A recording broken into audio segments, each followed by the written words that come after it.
एक बार एक शिष्य ने विनम्रतापूर्वक अपने गुरुजी से पूछा, गुरुजी, कुछ लोग कहते हैं कि जीवन एक संघर्ष है, कुछ अन्य कहते हैं कि जीवन एक खेल है और कुछ जीवन को एक उत्सव की संज्ञा देते हैं।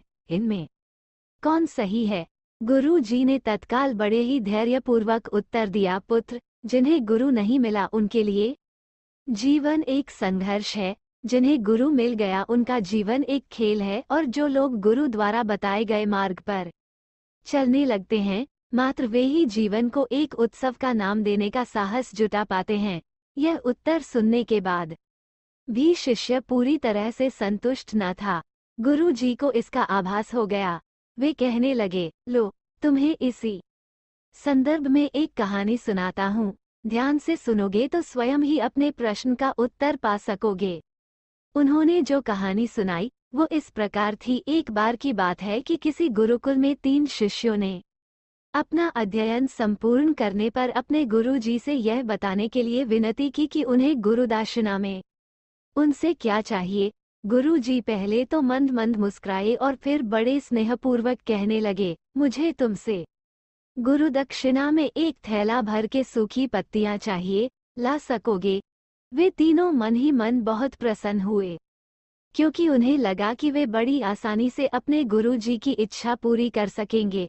सूखी पत्तियां तो जंगल में सर्वत्र बिखरी ही रहती हैं। वे उत्साहपूर्वक एक ही स्वर में बोले, जी गुरुजी, जैसी आपकी आज्ञा। अब वे तीनों शिष्य चलते चलते एक समीपस्थ जंगल में पहुंच चुके थे, लेकिन ये देखकर कि वहां पर तो सूखी पत्तियां केवल एक मुट्ठी भर ही थीं, उनके आश्चर्य का ठिकाना न रहा। वे सोच में पड़ गए कि आखिर जंगल से कौन सूखी पत्तियां उठाकर ले गया होगा।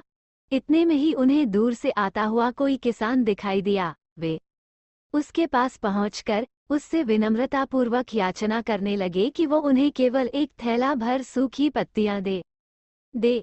अब उस किसान ने उनसे क्षमा याचना करते हुए उन्हें ये बताया कि वो उनकी मदद नहीं कर सकता, क्योंकि उसने सूखी पत्तियों का ईंधन के रूप में पहले ही उपयोग कर लिया था।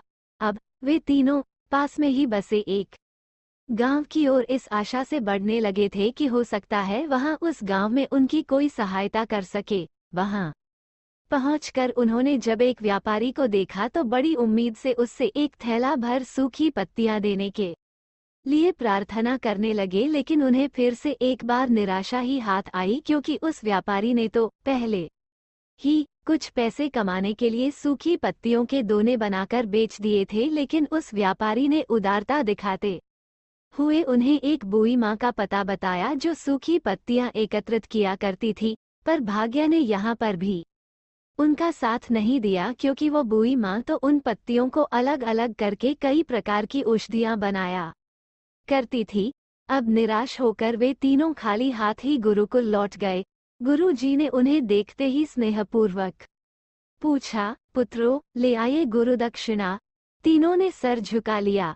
गुरुजी द्वारा दोबारा पूछे जाने पर उनमें से एक शिष्य कहने लगा, गुरुदेव, हम आपकी इच्छा पूरी नहीं कर पाए।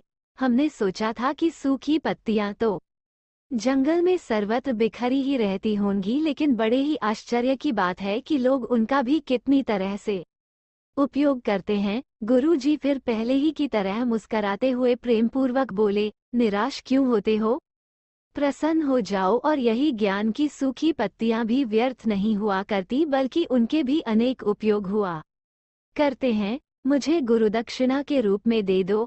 तीनों शिष्य गुरुजी को प्रणाम करके खुशी खुशी अपने अपने घर की ओर चले गए।